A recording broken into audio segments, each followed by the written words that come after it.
Hey everyone, today we're going to talk about a really powerful idea that our lives, and especially our teenagers' lives, are stories. And right now, they might feel like they're stuck in a really, really difficult chapter. But before we dive into what's going on with them, let's start with you. Seriously, take a second. If your life were a book, what would you call this current chapter? Because that feeling, that idea of naming our story, is the key to understanding what our teens are going through. You see, for teenagers, life isn't just a bunch of stuff that happens. It's a narrative. They're constantly telling themselves a story about who they are. And for a lot of them, that story can feel incredibly permanent and just all-consuming. So a teen might have a rough patch with their friends, right? But the story playing in their head isn't, I'm having a hard time with friends right now. No, it becomes an identity. I'm the kid who can't keep them. See that shift? Oh, and here's another huge one. A teen feels anxiety, which, let's be honest, is an experience we all have, but their internal narrative twists it into a permanent personality trait. It's not something they feel anymore, it's something they believe they are. And maybe the most universal one of all is this feeling right here. A single mistake, one screw up, and it gets blown up into a permanent identity. It's not just a moment of failure, it becomes the final word on their entire character. And this is the absolute crucial point. These phrases aren't just passing thoughts. They become the actual titles of the stories our teens believe they are living. It's how their brains, which are often kind of hardwired for anxiety, try to make sense of a complicated world by creating a simple and usually negative narrative to hold on to. So, you might be wondering, where do these powerful narratives even come from? I mean, they don't just appear out of thin air.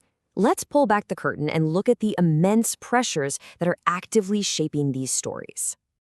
Just think about it. Teens today feel this insane pressure to have their whole life story figured out and looking impressive by the time they're, 17? They're constantly scrolling, comparing their own behind-the-scenes reality to everyone else's perfectly curated online highlight reel. And on top of that, they're terrified, truly terrified, that one wrong choice is going to ruin the entire plot of their life. Okay, but this is where the hope comes flooding in. What if these identities aren't set in stone? What if your teen could become the editor and not just the main character of their own story?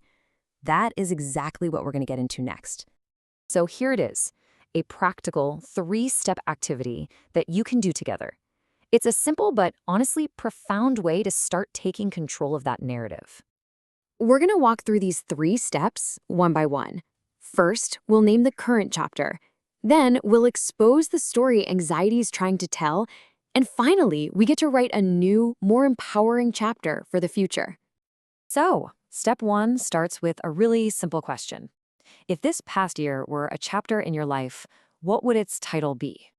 Pro tip, you should share your own answer first. This models some vulnerability, and it shows this is just a shared human thing. And notice, the answers don't have to be all positive and perfect. A title like, "The Year Everything Felt Hard, but I Kept Going." I mean, wow, that's incredibly powerful. It acknowledges the struggle, but it also celebrates the resilience inside of it. All right, now for step 2. The framing here is everything. You ask, what story did anxiety try to write about you? The language is so intentional. It externalizes the anxiety. It turns it into a bad author instead of a core part of their identity. These are the lies that anxiety tells. And by naming them, by saying them out loud, you just suck the power right out of them. You expose them for what they are. Just stories, not truths. And for a teen who thought they were the only one feeling this way, seeing them listed like this can be a huge, huge relief. And step 3, this is where the shift to empowerment really happens. The question flips from reflection to action. Okay, you get to write what's next. What's the title of your comeback chapter? It hands the pen right back to them. I mean, these titles are active, they're hopeful, they are full of intent. A great follow-up question is, what's just one small thing you can do in January to start living that new chapter? So after an activity like this, what's our role? Well, it's not to write the story for them. It is to become their story guide. This right here is such a critical shift in perspective. As parents, it's so easy to get caught up in that left column, the grades, the mistakes. But their true story, that's in the right column. It's defined by how they rise, how they try again, and their courage to rewrite the parts that no longer serve them. And that's your role. You're not the critic, you're not the ghostwriter. You are the calm, steady guide who reminds them that the pen is always in their hand, and that a bad chapter doesn't mean it's a bad book. So, as we wrap up, I'll leave you with this to think about.